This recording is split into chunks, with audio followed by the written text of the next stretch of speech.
ಓಂ ಶ್ರೀಮಾತೃಭ್ಯೋ ನಮಃ ಪಿತೃಭ್ಯೋ ನಮಃ ಆಚಾರ್ಯೇಭ್ಯೋ ನಮಃ ಪರಮಗುರುಭ್ಯೋ ನಮಃ ಶ್ರೀಮದಾನಂದತೀರ್ಥಭಗವತ್ಪಾದಾಚಾರ್ಯ ಗುರುಭ್ಯೋ ನಮಃ. ಹರಿ ಓಂ. ನಾರಾಯಣಂ ನಮಸ್ಕೃತ್ಯ ನರಂ ಚೈವ ನರೋತ್ತಮಂ ದೇವೀಂ ಸರಸ್ವತೀಂ ವ್ಯಾಸಂ ತತೋ ಜಯಮುದೀರಯೇತ್.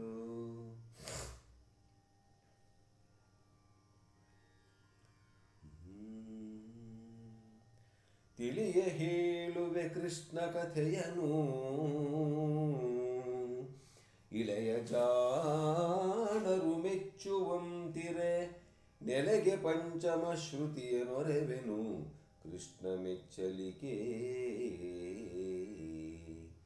ಹಲವು ಜನ್ಮದ ಪಾಪರಾಶಿಯ ತೊಳೆವ ಜಲವಿದು, ಶ್ರೀಮದಾಗಮ ಕುಲಕ್ಕೆ ನಾಯಕ ಭಾರತಾಕೃತಿ ಪಂಚಮ ಶ್ರುತಿಯ.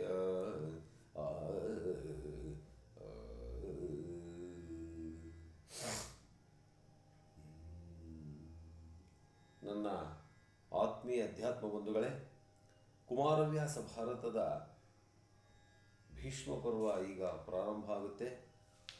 ಯುದ್ಧೋನ್ಮಾದದಿಂದ ಪಾಂಡವರು ಮತ್ತು ಕೌರವರು ಸೆಣಸೋದಕ್ಕೆ ಪ್ರಾರಂಭ ಈ ಭೀಷ್ಮ ಪರ್ವ. ಕುರುಪಿತಾಮಹರಾಗಿರ್ತಕ್ಕಂಥ ಭೀಷ್ಮಾಚಾರ್ಯರು ಮೊಟ್ಟ ಮೊದಲು ಸೇನಾಧಿಪತ್ಯವನ್ನು ವಹಿಸ್ತಾರೆ. ಯಾವ ರೀತಿ ಅವರು ರೋಷಾವೇಶದಿಂದ ಯುದ್ಧವನ್ನು ಮಾಡಿದರೂ ಕೂಡ ಶ್ರೀಕೃಷ್ಣನ ಒಂದು ತಂತ್ರದಿಂದ ಅವರು ಯಾವ ರೀತಿ ಮಣಿತಾರೆ ಅಂತಕ್ಕಂಥ ಒಂದು ಅದ್ಭುತವಾಗಿರ್ತಕ್ಕಂಥ ಸಂಧಿ.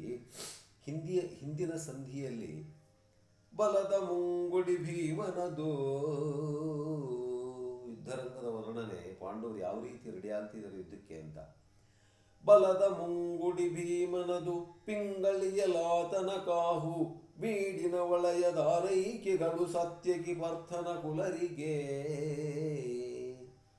ಸಾತ್ಯಕಿ ಪಾರ್ಥ ನಕುಲ ಭೀಮ ಇವರೆಲ್ಲರೂ ಕೂಡ ದಿಕ್ಕಿಗೊಬ್ಬರು ಸೈನ್ಯವನ್ನು ನಡೆಸ್ತಾ ಇದ್ದಾರಂತೆ ದೃಷ್ಟದ್ಯುಮ್ನನ ನೇತೃತ್ವದಲ್ಲಿ.